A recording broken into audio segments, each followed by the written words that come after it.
সেখানে রূহ তৈরি করে একেবারে ছোট আকারে এক ঘরের ভিতরে জমা কইরা রাখছে। খাওয়া নাই, দাওয়া নাই, প্রসাব নাই, পায়খানা নাই, নামাজ নাই, কালাম নাই, একেবারে পইরা ছিলাম। এই 2 লক্ষ বছরের ভিতরে আমরা এক যাররা নেকি কেউ করতে পারিনি।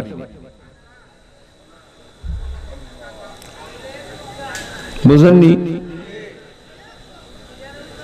এরপরে আল্লাহ মাতৃগর্ভের মাধ্যমে দুনিয়ার জগতে পাঠাইল।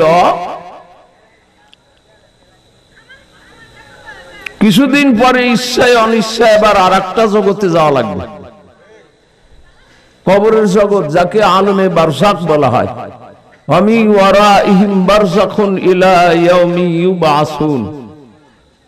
মরণের পর থেকে কিয়ামতের ময়দানে ওঠার আগ পর্যন্ত যেই জিন্দেগি, এটাকে আলমে বারজাখ বলা হয়, কবরের জিন্দেগি বলা হয়।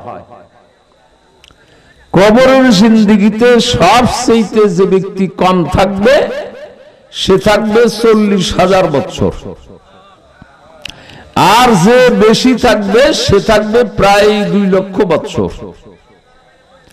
40,000 বা 2 লক্ষ বছরের ভিতরে কোনো একটা মানুষ কবরে গিয়া, ওলি বলেন, গাউস বলেন, কুতুব বলেন, সাধারণ মানুষ, আলেম মানুষ, কেউই এক যাররা বরাবর নেকি কবরে গিয়া করতে পারবে না।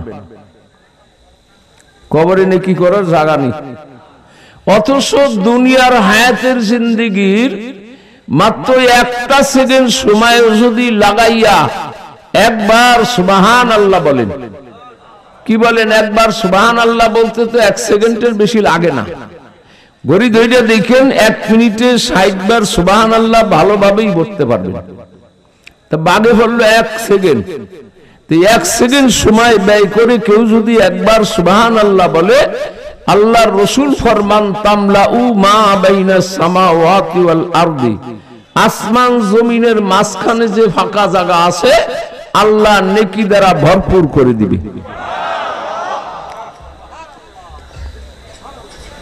সব ব্যস্ততা বন্ধ করে একটু আমার দিক তাকাইতারেন।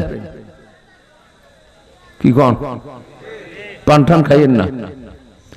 আমি যতক্ষণ বয়ান করি অন্তত রুহানি খানা খান। বাবা তুমি ওইটা থও, আর নাহলে বন্ধ করো, আর নাহলে দাঁড়া করাই থো। তুমি হাতে লইয়া খালি ওইটার দিক তাকাও কে? ওয়াজ শুনতে আসছো, তুমি তো এই ব্যবসায়ী না, ব্যবসায়ী। তা ওয়াজ তোমার কলমের ভিতরে নিয়ে যাও। আপনি জান কে কাকা? আয় দূরে গেছে। মোবাইলেরও আছে, কোনো লাভ হয় না।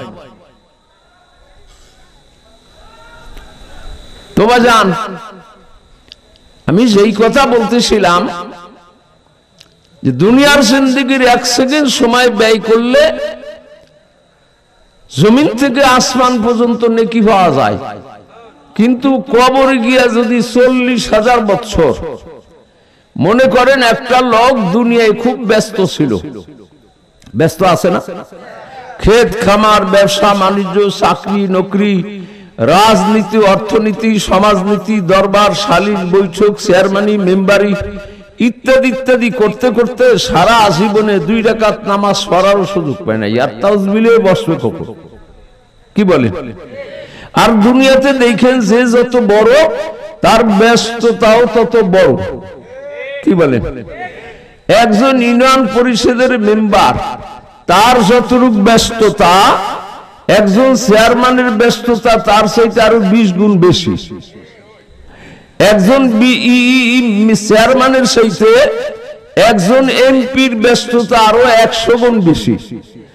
একজন এমপির চাইতে একজন মন্ত্রী, মিনিস্টারের ব্যস্ততা আরো 100 গুণ বেশি। আর যদি প্রধানমন্ত্রী হইতে পারে,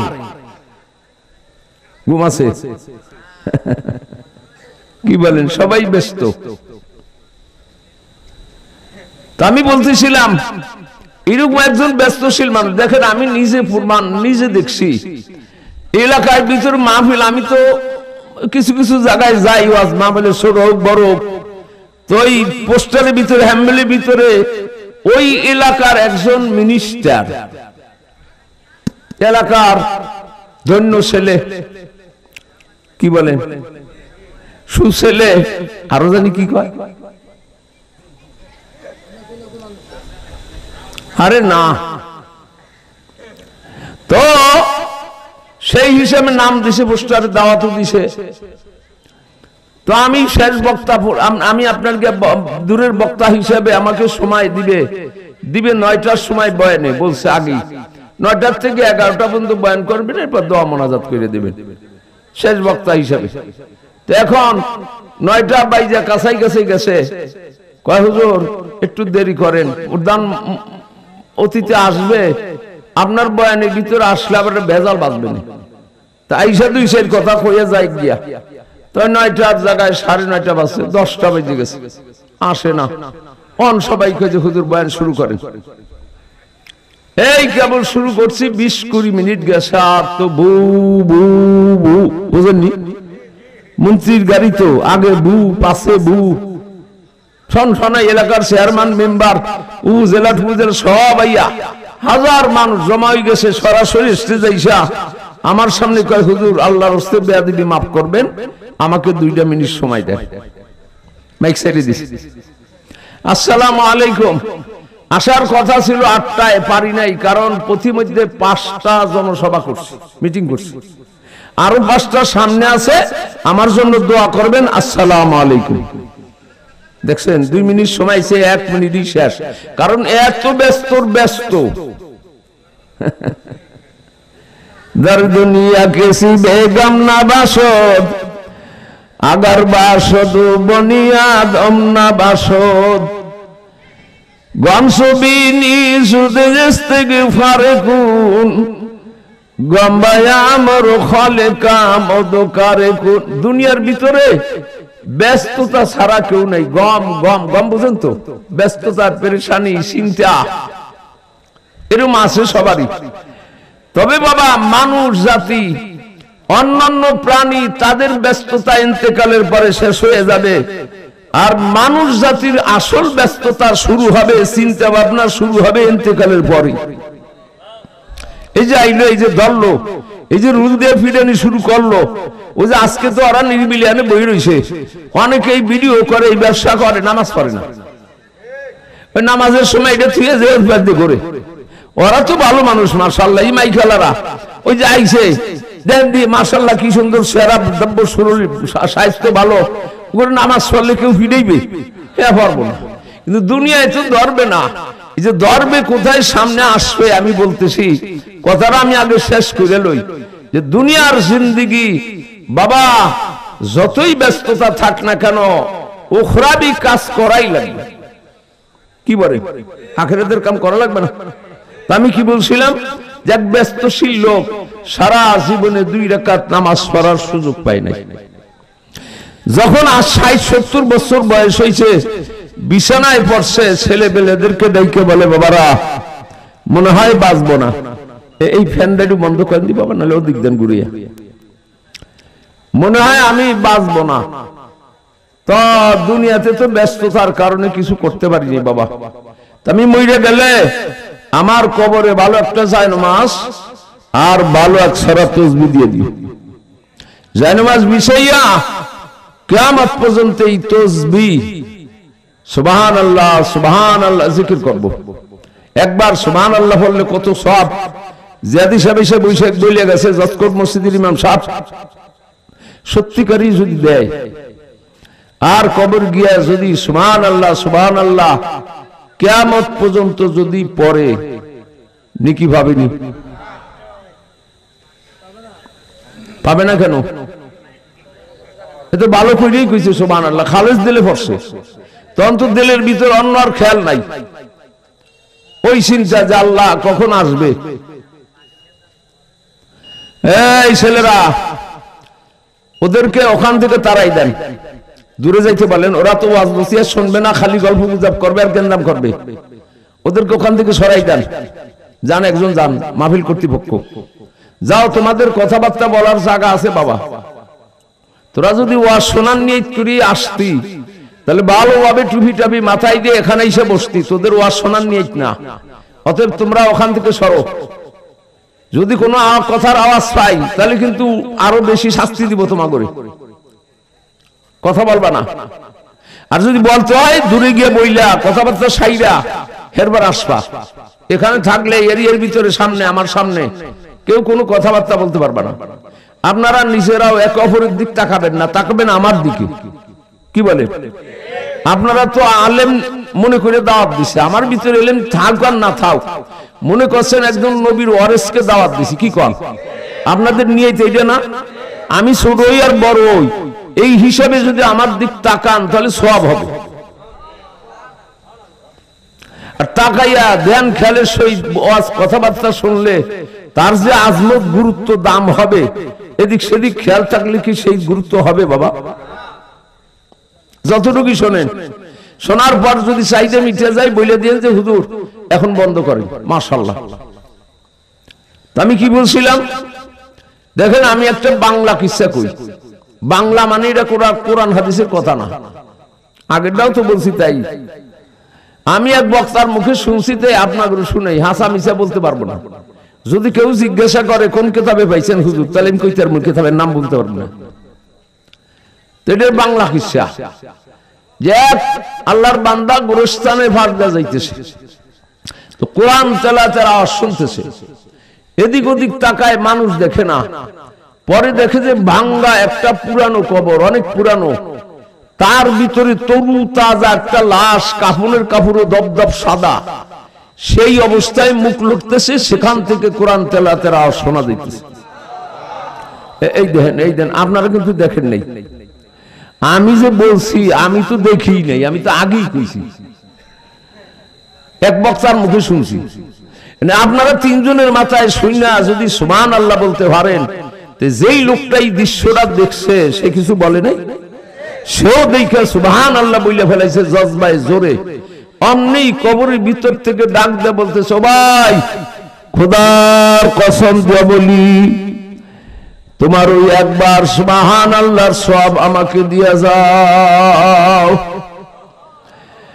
আর আমি দুনিয়ার জিন্দেগিতে 30 পারা কোরআনের হাফেজ ছিলাম, কবরে রাখার পর আর জবান কামাই দেই নাই।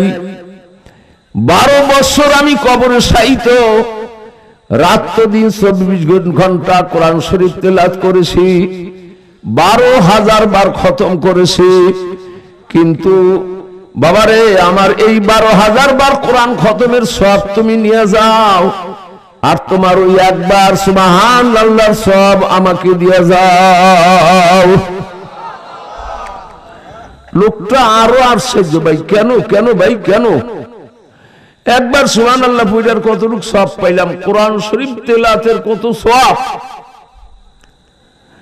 বলে ভাই আপনি হইলেন জিন্দা, আমি হইলাম মুর্দা, যার কারণে আপনি একবার সুবহানাল্লাহ বলছেন, জমিন থেকে আসমান পর্যন্ত আল্লাহ নেকি দ্বারা ভরপুর করে দিয়েছে। আর আমি 12,000 বার কোরআন শরীফ খতম করেছি, আমার আমলনামায় 1 জাররা নেকিও লেখা হয় নাই, কারণ আমি হইলাম মুর্দা। তাহলে কি বুঝলেন? নেকির বদি কোথায়? দুনিয়ায়। কি বলে? কবরে গেলে কামান যাইবে না, কবরের আগেও কামাইতে পারি নাই। এ বাবা, কবরে 40,000 বছর থাকা লাগবে, 1 জাররা নেকিও কেউ কামাইতে পারবেন না। কিয়ামতের ময়দানে 50,000 বছর দাঁড়িয়ে থাকা লাগবে, 1 জাররা নেকিও কেউ কামাইতে পারবে না। ফুলসুরাত পার হইতে 30,000 বছর সময় লাগবে, 1 জাররা নেকিও কেউ কামাইতে পারবে না। নসিব যদি ভালো হয়, জান্নাতেও যদি হইয়া যান, কোটি কোটি বছর জান্নাতে থাইকাও কোনো মানুষ 1 জাররা নেকিও কামাইতে পারবে না। একমাত্র নেকি কামাইবার জায়গা হইল দুনিয়া। অতএব দুনিয়ার হায়াত যতটুকু পান বাবা, এটা বড় দামের না। এই জন্য জ্ঞানী মানুষ যারা দুনিয়ার হায়াতের জিন্দেগির একটা সেকেন্ড সময়ও এদিক সেদিক যাইতে দেয় না। কি বলে? তাবলিগি নিসাব কিতাবের ভিতরে মুহাদ্দিস জাকারিয়া সাহেব রাহমাতুল্লাহ আলাইহি একখান হাদিস বর্ণনা করছে, এটা কিসসার মতোই, যে এক কিয়ামতের ময়দানে একজন জান্নাতি মানুষ জান্নাতে গিয়েও দুনিয়ার এই হায়াতের জিন্দেগির সময়ের জন্য আফসোস করবে। কেন? হে জান্নাতি হয়ে গেছে। দুনিয়ার ভিতরে এইরকম 4 জন জান্নাতি মানুষ, একজন মসজিদের ইমাম সাহেব, আর একজন তাবলিগ জামাতের একেবারে বহুত বড় বুজুর্গ মানুষ আমির সাহেব, আর একজন হলো চরমনার একেবারে খাস মুরিদ, টাটকা মুরিদ, জিকির আজকার এই আপনাকে খেলাবে মুস্তাফা চলে না, এইরকম 4 জন আসরের নামাজ পড়া মসজিদের থেকে বাইর হইয়া কয় চলেন যাই, 4 বুজুর্গ একসঙ্গে কয় চলেন যাই চা খাইয়েছি। 4 জনের 4 কাপ দিছে। 1 কাপ চা খাইতে তো 1 ঘন্টা সময় লাগে, কি কম? এর কম তো আর হয় না, হয়নি? 5 মিনিট 10 মিনিট চা কাপ সামনে লইয়া পাশে থুইয়া কেবল শুরু করছে হাজী সাহেব কালার এবার উপজেলার চেয়ারম্যানকে ভোটটা দিয়েই ভোট ফেলাইল। হাজী সাহেব 7 বার হজ করছে, হেও পাক্কা হাজী। কয় মে আমি যার ভোটটা দিছি এটা পাক্কা ইবলিশ।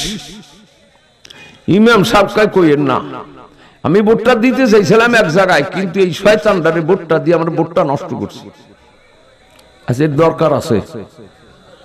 আমার ভোট আমি দিব, যাকে খুশি তাকে দিব, ফালাফালি বন্ধ করব। মরিয়া গেলে তুই মরবি, চেয়ারম্যান সাহেবের কিচ্ছু হবে না। তুই মরস কে? কয়টা দিছে? 50 টাকা। কি কন? নইলে 500, নইলে একটা মোবাইল কিনে দিছে। আমি আজ থেকে 27-28 বছর আগে ঢাকা জসকোট মসজিদে এসে যখন লাগছি জুমা পড়াই খুতবা দেই, তো 28 বছর আগে তখন মনে হয় খালেদা জিয়া ফাওরে, তো জসকোটের থেকে জুমা ভরার পর বাইর হইছে সাকারি ভুট্টির ওই ফের দিয়ে বাইরেছি মেন রোডের কাছে। অন্ধেই সদরঘাট ওদিক থেকে মিছিল আসতেছে, বড় মিছিল যাইবে গুলিস্তান। খালি একটা শব্দ বুঝি, মানি না, মানবো না, আর জাকি দেয়। আমি এই শুনতে আছি, কিরে আমি তো নতুন নতুন আইছি ঢাকা, দাঁড়াই গেছি। এর মধ্যে 2-3 জন ফোলা ওই গলির কাছে আইসা অনেক ভিতর দিয়ে যায় আর কয় মানি না, মানবো না, মানি না, মানবো না, এই কয়ে ফালায় অগর থাবা দিয়ে ধরছে। এ বাবারা কি হয়েছে? কি মানো না, কি মানবা না, কোন দাবি? আবার কৌদুর জানি না, জানবো না। 50 টাকা দিছে, এই শিখেই দিছে, কইতে কইছে তাই কই। অতএব কি লিখে যে কইছে, কি যে মানি না, হে আমি জানি না। এই তো বাংলাদেশের রাজনীতি। কি কন?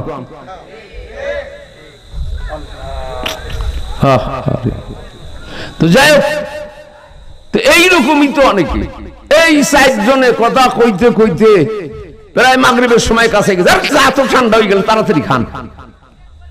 এই যে আধা ঘন্টা সময় ব্যয় করলো, কয় মিনিট? 30 মিনিট। 1 মিনিটে 60 বার সুবহানাল্লাহ বলতে পারতো। কি কন? এই মানুষগুলো কিয়ামতে জান্নাতের ভিতরে গিয়েও দুনিয়ার এই হায়াতের জিন্দেগির জন্য আফসোস করবে। কারণ বারা একবার সুবহানাল্লাহ বলায় জমিন থেকে আসমান পর্যন্ত তো নেকিতে ভরপুর হবেই বাবারে। ইবনে মাজাহ শরীফের হাদিস, রাসূল আরো ফরমান দুনিয়ার জিন্দেগিতে একবার সুবহানাল্লাহ বললে সঙ্গে সঙ্গে ওই জান্নাতের ভিতরে আল্লাহ একটা ফল গাছ রোপণ করে দিবে, আর ওই ফল গাছটা সাথে সাথে ফল ধরার উপযোগী হয়ে যাবে। গিটে গিটে পাতায় পাতায় ফলগুলা চলতে থাকবে। রাসূল ফরমান এই ফল গাছটার ডালা পালা ছায়াটা এত বড় হবে, একটা তেজ রপ্তর ঘোড়া 100 বছর চালাইয়া ওই পার থেকে ওই পার হইতে পারবে না। এই যখন দেখবে যে আরে সুবহানাল্লাহ, 1 সেকেন্ডের কারণে এত বড় না। আর আল্লাহ তো জান্নাতের ভিতরে জায়গার অভাব নাই, আসেনি অভাব, গুনো গুনো করে লাগাইছে। ডাল ফালা যদ্দূর যাইতে পারো যা, একটা ডালের সঙ্গে আরেকটা ডালের ছোঁয়া লাগবে না, এত বড়। 1 সেকেন্ডে 60টা, 1 মিনিটে 60টা, 30 মিনিটে এছাড়া তো হিসাব করে পারবেন না।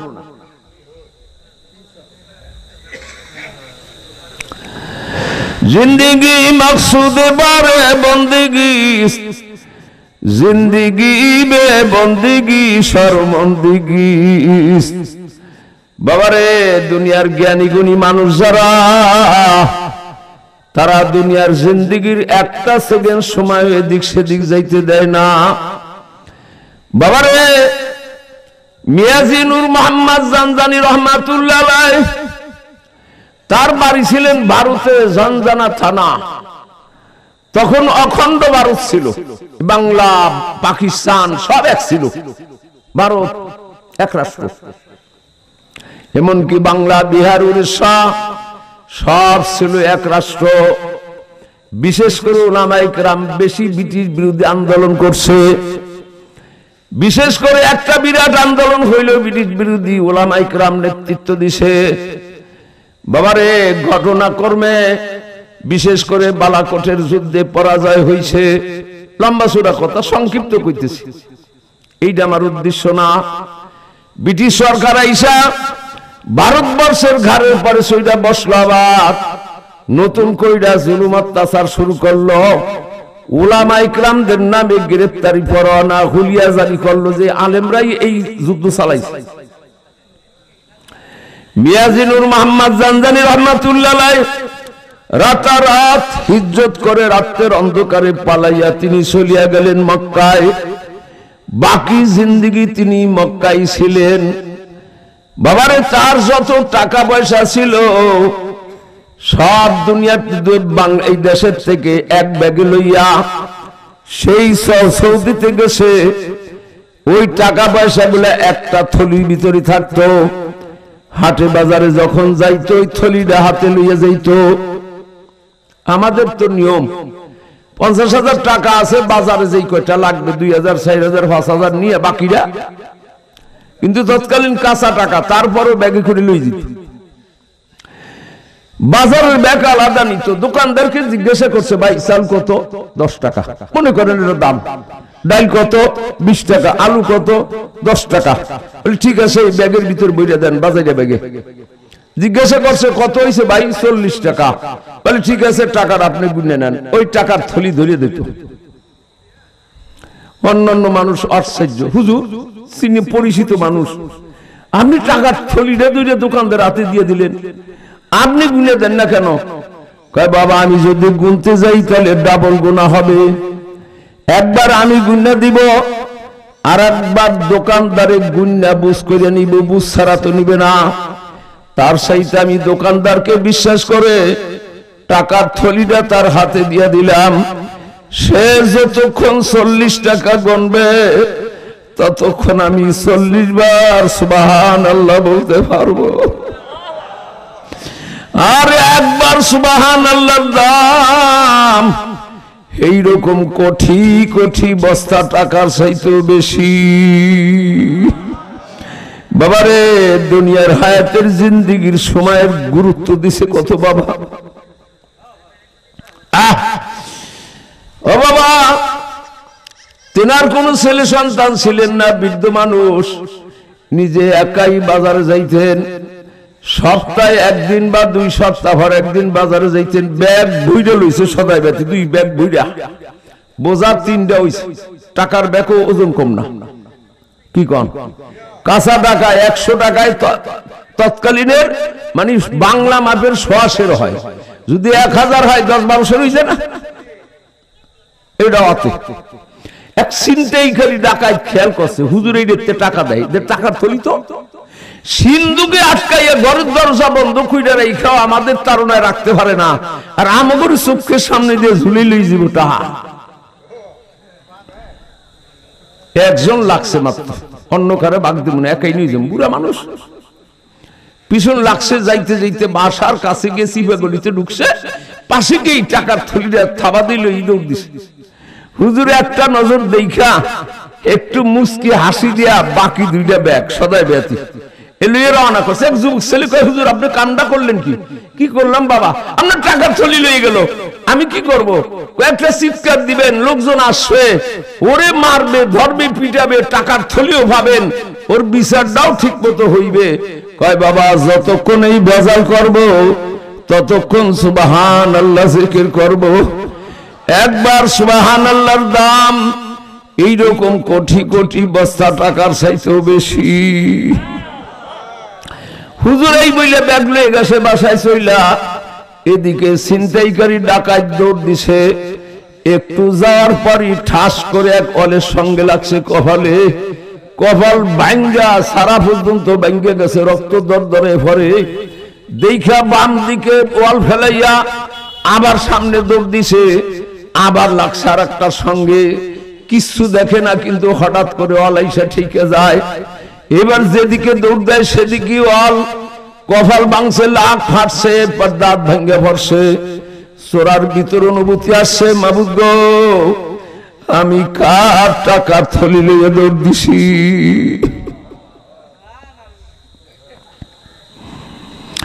এ তো জামানার কুতুব, কেরামাতুল আউলিয়া, হাক্কুন আল্লাহর ওলিদের কেরামত তো সত্য।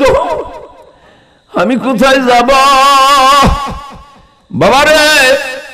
আমার উস্তাদ আল্লামা শামসুল হক ফরিদপুরি রহমাতুল্লাহ আলাইহি চিনেন নিতারে, যিনি এই লালবাগ, ফরিদাবাদ, বরকাট্টাই মাদ্রাসাগুলার গাভারডাঙ্গা মাদ্রাসার প্রতিষ্ঠাতা। তিনি সবসময় থাকতেন ওই লালবাগ, প্রিন্সিপাল ছিলেন, কিন্তু তার বাড়ি গাভারডাঙ্গা মাদ্রাসায়। মাঝে মাঝে যাইতেন, সবক দিতেন। যখনই যাইতেন আমি এই গাভারডাঙ্গা মাদ্রাসায় বসছি, আমাদের বাড়ির কাছেই। এখন তখনই সবাই সারা শব্দ হয়ে যেত, সদস্য হুজুর আসছে। 2-2.5 হাজার ছাত্র, এই প্রায় 60 জন উস্তাদ ঘোষণা দিতেন জোহরের নামাজ পর। হুজুরে এই আয়াতের ব্যাখ্যা করতেন, আল্লাহ